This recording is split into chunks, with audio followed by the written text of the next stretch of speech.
També es pot fer una definició estilística de l'autor, parlant d'estils, d'influències. Brecht, per exemple, dins La Pau, retorna a Atenes, i sobretot l'assassinat del doctor Moraleda. El teatre document, el paper del teatre document, Plany en la mort d'Enric Ribera, i fins i tot jugant amb el gènere, homenatge a Florentí Montfort. Del naturalisme històric a les trilogies, la primera sobretot, la comèdia social, Indian Summer, primera de la classe fins i tot. I el paper, que no se'n parla tant, però el paper de l'autobiografia. Estic pensant en obres com, per exemple, potser Indian Summer, però sobretot la Memòria General d'Activitats. Es podria classificar tota l'obra sencera de Rudolf, com una exploració i un qüestionament. Doncs dic tot el contrari del que acabo de dir. Les seues obres no són brechtianes. Per què? Ni tan sols La Pau és una obra brechtiana. L'humor va molt més enllà del que feia Brecht. I a més, el Brecht traduït és encara més pesat que el Brecht en alemany, que ja és pesat. I doncs el Rudolf ha fet una cosa molt més divertida. De la mateixa manera, les obres naturalistes no són naturalistes de debò, fins i tot dins la primera trilogia dels germans Cirera.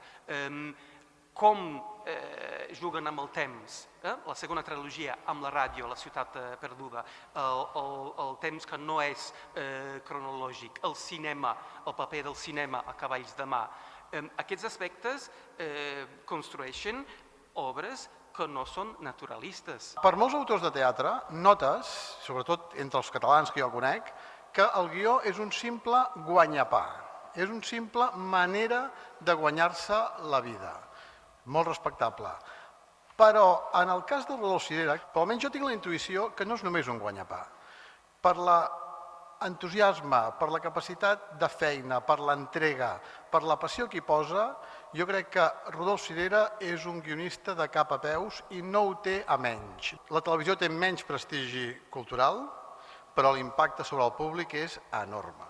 O sigui, capítols que hem escrit en col·laboració amb el Rodolf Cirera a Temps de silenci, ens els miraven 1 milió d'espectadors. Escriure guions no és un assumpte mecànic que un més o menys va aplicant unes fórmules, unes plantilles i uns ensenyaments que ha après en escoles de guionatge i en facultats, sinó que t'hi has de posar tu i tota la teva vida i tota la teva experiència. I és el que fa el Rodolf quan escriu guions. La seva obsessió ha estat donar dignitat i alçada a un gènere que d'entrada és menyspreat per l'alta cultura, com és el melodrama. Però els seus coneixements de la història del País Valencià, d'Espanya i d'Europa han sigut molt importants tant en Temps de silenci com en Amar en tiempos revueltos. Rodolf Cirera no construeix els personatges en una zona fosca, que és una superficialitat. Els construeix amb una densitat molt complexa. Sempre hi ha una distància en els personatges entre allò que pensen, allò que fan i allò que senten. Si hi ha distància entre aquests tres estadis, el personatge guanya amb complexitat, perquè així és com vivim tots nosaltres. Des de Catalunya, en comú acord amb el Canal 9, es va pensar que estaria bé fer una telenovel·la popular per a Canal 9. I d'aquesta experiència surten Herència de sang i A flor de pell. L'objectiu d'aquestes dues telenovel·les era crear un públic en valencià, que la llengua no es notés, que fos inconscient, que s'escoltés sense actituds extremes, ni favorables ni contràries.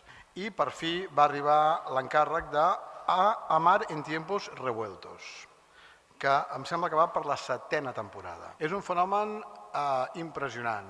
Ha convençut a grans capes de la població, des d'intel·lectuals a persones sense estudis, i ha aplicat una mica el vell esquema, que funciona molt bé i que a més no té cap secret, però cal fer-lo bé, que és fer una barreja d'història i melodrama. I aquest esquema és molt proper a l'espectador perquè li està explicant la seva vida.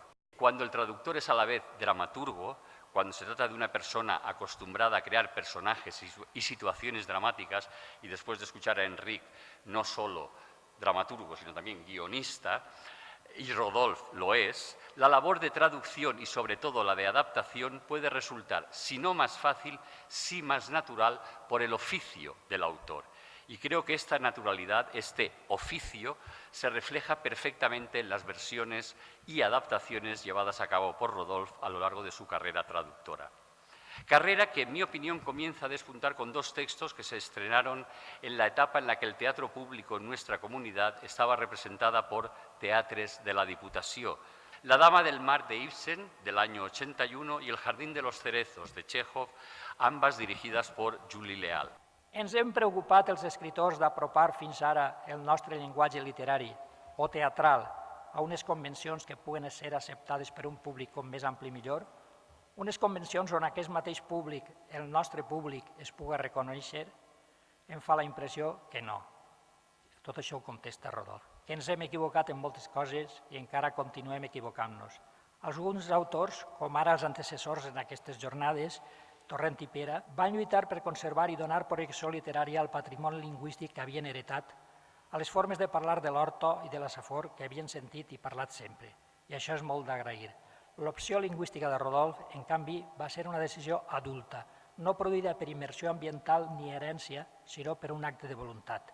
Ell no va seguir els costums lingüístics del seu ambient, sinó que els va trencar per a retrobar els que li haurien d'haver correspost en una societat més normal. Els autors catalans com Benet i Jornet o Jordi Teixidor han gaudit d'una certa incondicionalitat pel fet de fer teatre en català, cosa que explicaria, posem per cas, l'èxit del Retaule del flautista. En canvi, qui opta pel valencià com ara Raül Cirera ha de superar les seues mancances lingüístiques inicials i a més ha de suportar el pes de les dissensions i recels del passat i del present i superar-los i neutralitzar-ne els efectes negatius. Si el teatre és l'art de jugar a fer com si, ells ho van aplicar també a l'aspecte lingüístic. Van fer-hi com si foren uns autors lingüísticament normals i es dirigien a un públic lingüísticament normal quan tots sabien quan faltava per assolir en aquest àmbit. Una societat que no té teatre, no cal tornar-ho a dir, no és una societat que no està organitzada a l'entorn d'una sèrie d'expressions dramàtiques, no pot considerar-se com a tal una societat, i allí s'especifica, basta veure quantes representacions, reprenent l'argument d'este matí de Virginia Woolf, del doctor Gallent també, qui té por a representar a Molins, qui té por a representar a Rodolphe Cirera. La gent que gestiona teatres i teatres institucionals sap perfectament que fer una obra en valencià en aquest moment té uns resultats negatius a nivell de taquilla. Si això continua passant 30 anys després, alguna cosa no funciona bé en aquest mecanisme. Soc absolutament incapaç de ser objectiu amb el verí del teatre. És una obra, ho he dit moltes vegades, que odie amb tota la força de la meva ànima, però no seria just perquè és una obra traduïda a 15 idiomes i representada en 25 països i he d'estar-li molt agraït. Una part important de les coses que he escrit de la meva vida han estat per a intentar que s'oblidara el verí del teatre. Nosaltres som un país amb una certa tendència als arabescos. Tenim una expansió estupenda, de sobte ve el tornado i tornem al mateix punt on estàvem 10 anys abans.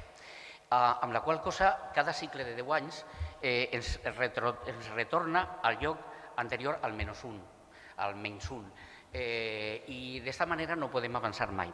Jo crec que és un país especular, un país en el qual arribarà un moment en què no sabrem si estem somiant o estem somiant amb una persona que somia. Jo crec que hem tornat al mateix lloc on estàvem segurament, o inclús més endarrerits de com estàvem quan vam fer aquella taula. Som pessimistes perquè és una manera d'animar els col·loquis, si no serien terriblement avorrits. No, jo en el fons soc optimista, si no, no estaria així. Jo, com soc d'una generació antediluviana, m'he quedat en els autors, diguem-ne, de la generació intermitja, que ja no són els més joves, i de la generació intermitja m'he quedat en Juli Disla. No parlo ja de Carles Alberola, que ja és un autor ja granadet, però Roberto García és un autor molt interessant.